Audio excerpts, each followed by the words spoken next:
सभी सुधी जनों को नमस्कार।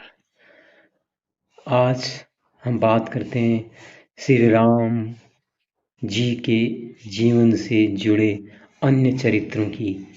उनमें से आज हम बात करेंगे माता सबरी की। आज हम ये जानने की कोशिश करेंगे सबरी ने श्री राम को जूठे बेर क्यों खिलाए। ऐसा लिखा है, ऐसा कई जगह प्रसंग आता है कि जो सबरी है उनका असल में नाम था श्रवणा।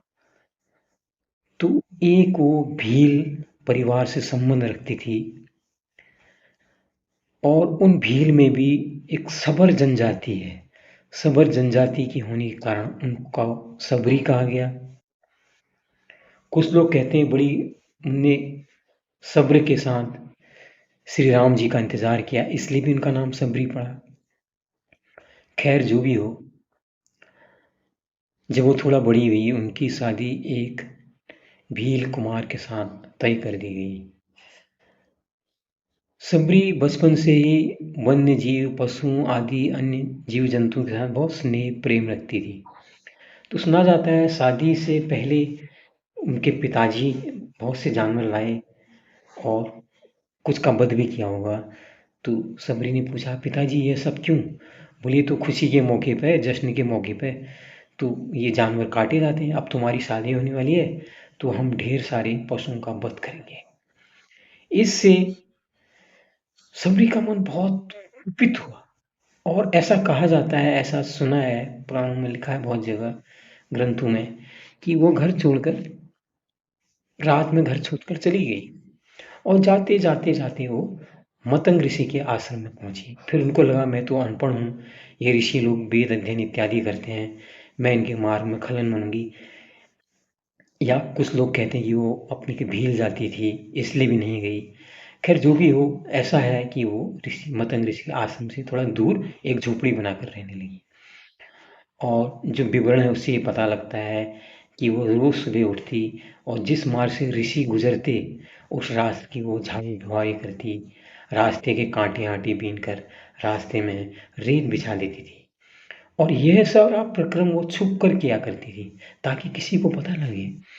एक दिन मतंग ऋषि की नजर उन पर पड़ गई तो उन्होंने बुलाया, बेटी इधर आओ, मैं तुम्हारी सेवा भाव से बहुत खुश हूँ, तुम डर क्यों रहे हो? आज से और इसी वक्त तुम मेरे साथ आश्रम में रहो, आज से तुम आश्रम में रहोगी। और तब से सबरी मतंग ऋषि के आश्रम में रहने लगी।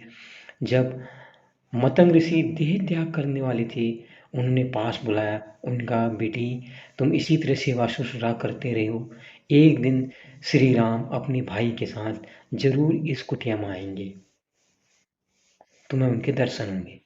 तो वो बड़े सब्र से, बिल्कुल बेसब्री से श्री राम का इंतजार करने लगी और रोज जंगलों जाती, वहां से कहा जाता है कि वो बेर चुनकर लाया करती थी और जो जो मीठी बेर होती उनको चखकर वो संभाल लेती।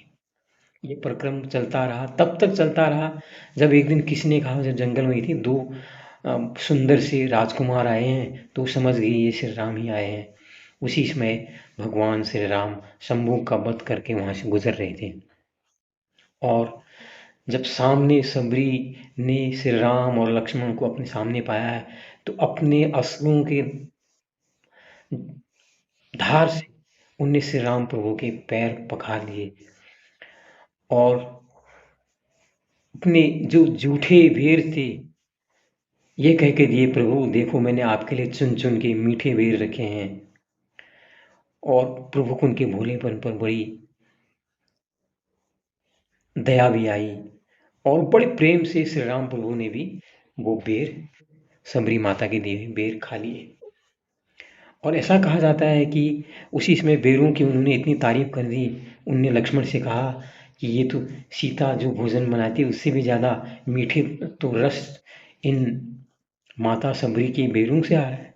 यह सुनकर कई जगह उदाहरण है कि लक्ष्मण जी बड़े क्रोध, बड़े नाराज हुए और उन्होंने श्री राम जी की आज्ञा का अवहेलना करते हुए भी वो बेर नहीं खाए और अपने हाथ से दूर फेंक दिए। और ऐसा कहा जाता है कि द्रोणागिरी पर्वत के आसपास वो गिरे और उसी में से संजीवनी बूटी निकली। और जब मेघनाद के समय उनको मूर्छा आई मेघनाद के तीर से, तो वही औषधि उनके काम आई थी, ऐसा कहा जाता है। तो वो मीठे बेर उन्होंने खाए। तो यही एक कहानी है, देखो किस तरह से भगवान अपने भक्तों के अधीन होते हैं। अपनी निश्चल प्यार के भगवान भूखे होते हैं, वो ये दिखाना चाहते हैं दुनिया को कि जो भी निश्चल ढंग से प्यार करेगा उसकी सब जगह सुनी जाएगी। और ऐसी इस कहानी से ये भी एक सीख मिलती है कि तब के समय से बहुत से लोगों के अंदर वन्य जीवों के लिए, वन्य पशुओं के लिए भी कितना अनुराग था। और जो माता सबरी है, उनका वन्य जीवों के प्रति प्रेम, अदम्य प्रेम और उनका सब्र, ये सब देखने लायक है। और तो यहाँ पर आप लोगों को क्लियर हो गया होगा, उन्होंने ताकि प्रभु को झूठे बेर न खाने, खराब बेर न खाने पड़े करके उनने बेर चख चख के मीठे बेर उनके लगे। तो मीठे बेर रखने का यही कारण था, प्रभु को कड़वे बेर खाने को न मिले। तो त्याग, समर्पण, पेश, सब्र की इस सीख से हम सबको प्रेरणा लेनी चाहिए दोस्तों। सुनने के लिए धन्यवाद। नमस्कार। लाइक कीजिए, शेयर कीजिए, सब्सक्राइब कीजिए।